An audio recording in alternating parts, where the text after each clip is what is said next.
Welcome back to my AI-powered mapping series. Today I'll be using a similar technique to what I did in day 13, map tile detection with Google Vision API. However, today I'll be stepping it up a bit by using Google's Gemini API Vision capabilities. So instead of simply detecting text, I'll be able to actually generate captions for my static map tile images within my app. So let's get started.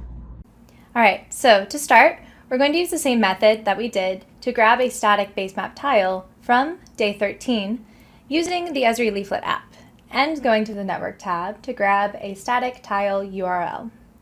However, this time we're going to go ahead and save the tile image as an image file to be used in our app. All right, now in our code, we're going to start with our simple HTML structure, a blank CSS, and JavaScript file. So in the HTML, I'll add a container div to hold everything. Next, inside this container, I'll add an input field where the user can upload an image. I'll give it an ID of image input so we can easily target it, and I'll specify that it should only accept image files. Now I'll add a button below the input field. This will trigger the caption generation. Finally, I'll add a row div to hold two sections side by side, one for the map image and the other for the generated caption. All right, now in the CSS, as usual, I'm going to give my app a bit of styling to ensure that the app is cleanly laid out and looks nice. All right, on to the JavaScript. So first, I'm going to define a variable base64 image to store the image data once it's uploaded. Next, I'm going to create a function called previewImage that gets triggered when the user uploads an image.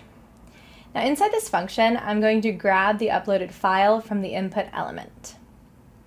Next, I'm going to use a file reader to read the image and convert it into a base64 encoded string. Now once that's done, I'll set the src attribute of the image tag to display the image and make sure it's visible by changing its display style to block. All right, next I'm going to create a function called processImage that will be triggered when the user clicks the Generate Caption button. First, I'll define the API key for the Gemini API.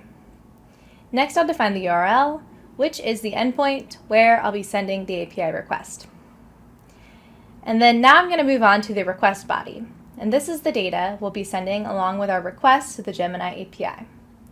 Inside the contents array, I'll specify that we want the API to generate a descriptive caption for this image. Additionally, I'll include the base64 image data, which is the actual image the user uploads, which will convert into a base64 string.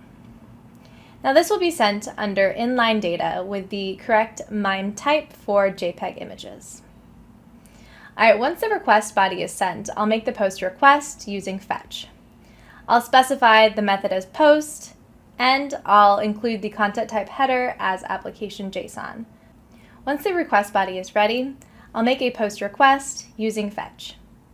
I'll also include the content type header as application JSON.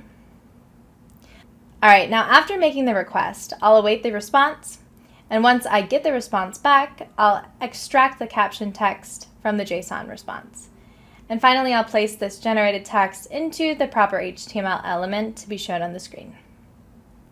All right, let's go ahead and see this app in action. So first, I'm going to click the Choose File button and upload my static base map tile image. And then as soon as the image is uploaded, I see it appear here on the left side.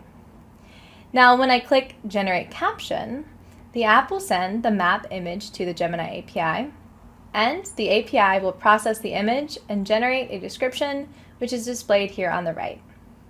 It's nice because it gives you interesting details about the static map tile, like cities and roads shown, and some general area insights. And that's it. And that's all for today's video. Now you have the power to generate captions for your static map tile images with Gemini's Vision API. See you next time for another AI-powered mapping application. And as always, happy coding!